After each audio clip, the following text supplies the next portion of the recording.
Alright, so let's find the surface area of prisms and cylinders. First thing we want to identify is that if we're solving for the surface area of a prism, this is the formula we're going to use. Surface area is equal to 2 times capital B plus capital P times H, where capital B is the area of the base. Capital P is the perimeter of the base, and H is the height of the prism. It's a little h. Okay, so if we use this formula, we're going to be able to solve for the surface area of any kind of prism, rectangular, maybe triangular like we'll look at there, and if we had other shapes like hexagonal or octagonal prisms, we could find the surface area using the same formula as well. Okay, so let's practice. We're going to try one and then we'll move into the examples. I'd like you to sketch out a prism for me. We're going to do a rectangular one. Okay, and ignore that little extra piece there. I'm going to sketch in what the skeleton of it, and we're going to label these with the following dimensions. This is 10 inches, this is going to be 7 inches, and this here is going to be 5 inches. Now we talked on the other side, with the prisms, we have to identify our bases. Now if it's a rectangular prism, you can choose any of your sides necessarily, basically, to be your base. Doesn't necessarily have to be what you're sitting on. So some people think of your base as like the bottom, how the object is oriented, what it's sitting on. That's not necessarily true. You could choose any of these as your bases. When we get down to triangular prisms, though, it's a little bit different. You have to choose your triangle to be your base, and we'll talk about that in a moment. But right now, we just need to identify any side of this to be our base. So I'm going to go ahead and I'm going to choose the front one just because it's right up front and we can see that it is a rectangle. Okay, so the first thing I'm going to do is draw out whatever side I chose as my base. And again, you can choose any side, you'll get the right answer. I'm going to use this front one. So now that I've labeled this is my base, I need to draw it out and identify the side measurements. So across the bottom it's 10 inches. I'm going to label that. Now going up this side here, I want to notice that it's going to be the same height as this. So this is actually going to be 5 inches. So I can write 5 there. Okay, so that's important. The hardest part about doing these problems is just visualizing it. So if you need extra help with that, if you need to pull out a tissue box and look at a prism that way, if you need to come and see me for extra help, I'm most happy to give you some direction as how to start to train your eyes to see it three-dimensionally. Okay, so we have this prism. We've identified the front as our base that we're going to use. We labeled it 10 inches and 5 inches, and now we can go ahead and start to solve for the missing variables. Capital B is the area of our base. So the area of this rectangle is 5 times 10, or 10 times 5, length times width. So it's going to be 50 inches squared, because area for a rectangle is length times width. Now the perimeter of this base, because perimeter of the base is what capital P stands for, is going to be adding up all the sides, 10 plus 5 plus 10 plus 5, so we find that this is 30 inches. Then the only piece missing is the height. Now this is the height of the prism. Well, because we chose the front as our base, it can get a little confusing, so my recommendation to you whenever you come to find and solve for H, which is the height of the prism, is to use whatever number you haven't used yet. So we've used 10, we've used 5, we haven't used 7. So that's essentially going to be our height. Okay, so the height of our prism is 7 inches. Now we have each of our components. We're ready to solve and substitute in. So I'm going to do that over here. We have surface area is equal to 2 times capital B plus capital P times H. So it's 2 times 50 plus 30 times 7. 2 times 50 is 100. 30 times 7 is 210.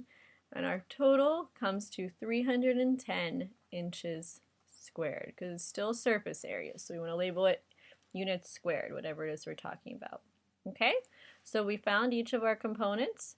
B we substitute in 50, P we substitute in 30, H we substitute in 7. Go ahead, use the formula, and we get our answer of 310 inches squared.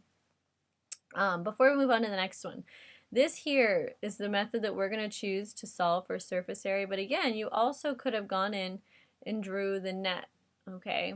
Now with a rectangular prism, it's pretty easy to see what it is. But when we start to look at triangular prisms, it gets a little harder. So that's why we're kind of avoiding this, but practice like mentally unfolding these shapes so you can see what the net looks like. There's a game on coolmath.com called Bloxorz, BLOXORZ, I think it is.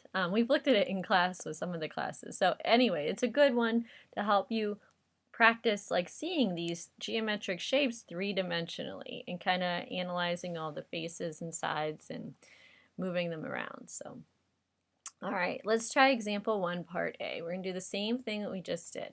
So our formula is surface area is equal to 2 times capital B plus capital P times H. So 2 times the area of the base plus the perimeter of the base times the height.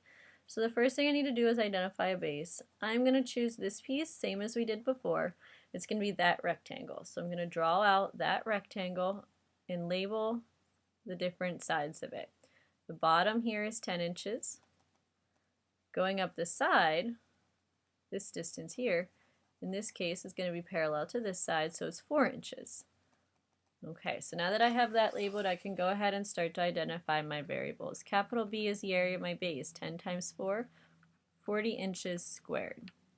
Capital P is the perimeter of my base, 10 plus 4 plus 10 plus 4. Don't forget these two sides. That gives me 10 plus 10 is 20 plus 8, 28 inches. My height is the number that I haven't used yet. We said that's the easiest way to go about thinking about it. And if you had it in your hand, you would easily be able to kind of reposition it the correct way, and you would see that your height's the number we didn't use. In this case, it's 3. So 3 inches is my height. Now that I have all of the pieces, I can substitute them in. Surface area is equal to 2 times the area of the base plus the perimeter of the base times the height. So it's 2 times the area of the base is 40. The perimeter of the base is 28, and the height is 3. Okay, so you're welcome to use your calculator on these. 28 times 3 is 84. We're going to add to that 80, so our final answer comes to 164. This is inches squared. Okay? In class, we'll look at a little bit closer as to where this formula comes from, why it is 2 times the area of the base plus the perimeter times the height. But it works for all prisms, so it's going to work whether it's triangular or rectangular, and that's the nice thing of this formula. All right, let's try another one. Part B, we have our dimensions labeled. We're going to go ahead, I'm going to choose my base. Just to stay consistent, I'm going to choose this front piece. Okay, again, it does not matter what you choose. If you want to go back, maybe choose a different side on one that we've already done and see if you get the same answer, and you should. If you didn't, then maybe retry it, because it will give you the same answer no matter what side you choose with rectangular prisms. So here I've chosen, a little crooked, but I've chosen this front base. I'm going to label the bottom as 2.5 centimeters, and this length here is 7 centimeters. So the distance 2 going back, I don't need to know for my actual base, just taking like a stamp of it. From here, I'm going to go ahead and solve for my capital B, capital P, and my H. So first, capital B is the area of the base. So that's going to be 7 times 2.5. I get 17.5. This is centimeters squared, because area is length times width. Capital P is the perimeter of the base, so I'm going to add up 7 plus 7 plus 2.5 plus 2.5. 2.5 and 2.5 is 5, so 5 plus 7 is 12, plus another 7 is 19.